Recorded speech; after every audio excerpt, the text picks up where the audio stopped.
New York special election to replace Santos could further shrink a thin GOP majority.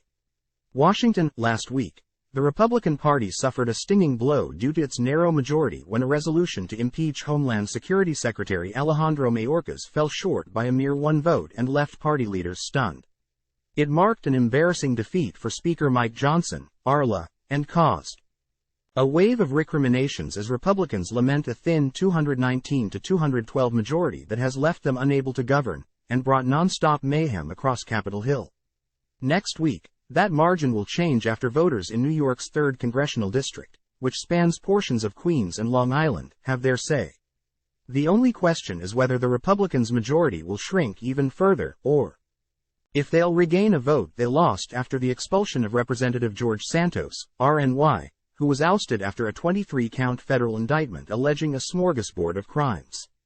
The contest pits former Democratic Representative Tom Suozzi, who is running as an independent-minded legislator willing to break with his party, against Republican Nassau County legislator Mazi Pilip, who is seeking to ride discontent over migration and crime to a win. It's a close race. A Newsday, Siena College survey out Thursday found Suozzi leading by 4 points, inside the margin of error. The outcome will affect Republican hopes of impeaching other officials, including President Joe Biden, as well as must-pass legislation like funding the government, reauthorizing the Federal Aviation Administration, approving a farm bill, and deciding whether to renew warrantless surveillance powers. If the last week has taught members of Congress one thing, it's that one vote can make all the difference.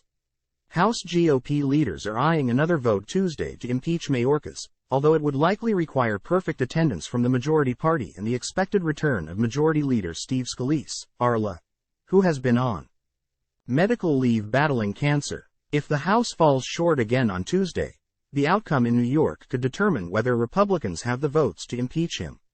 The two candidates are split on the issue along party lines. "I will vote him out. I will impeach him," Pilip said in an interview. "I think he failed to protect the voters. He failed doing his job."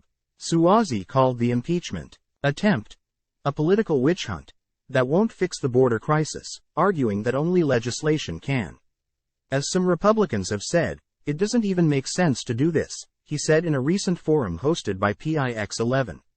You want to fix the border? You're not going to fix it by impeaching the secretary. You're gonna fix it by doing bipartisan legislation to finally fix it.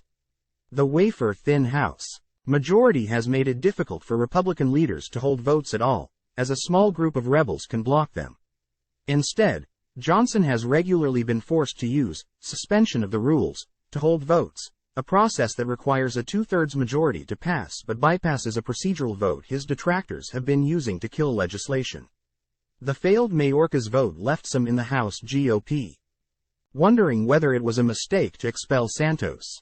Others lamented a couple of recent resignations that thinned their margins, including that of former Representative Kevin McCarthy, R. Caliph, the ousted Speaker.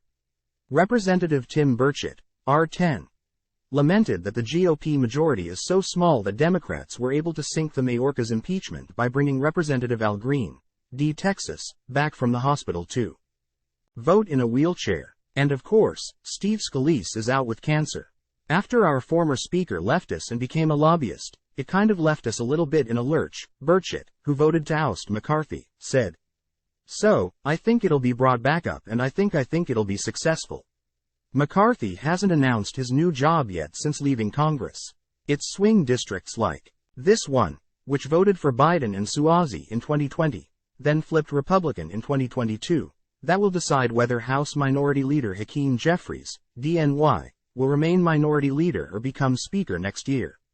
The special election on Tuesday is a race between Tom Suozzi and the Republican candidate, who has embraced the most extreme positions on the other side of the aisle, said Jeffries. Tom Suozzi is a common-sense, get-stuff-done kind of public servant. And let's see what happens in the aftermath of the election as to what it all means, he said. Last week, Johnson paid a visit to New York to help Pilip.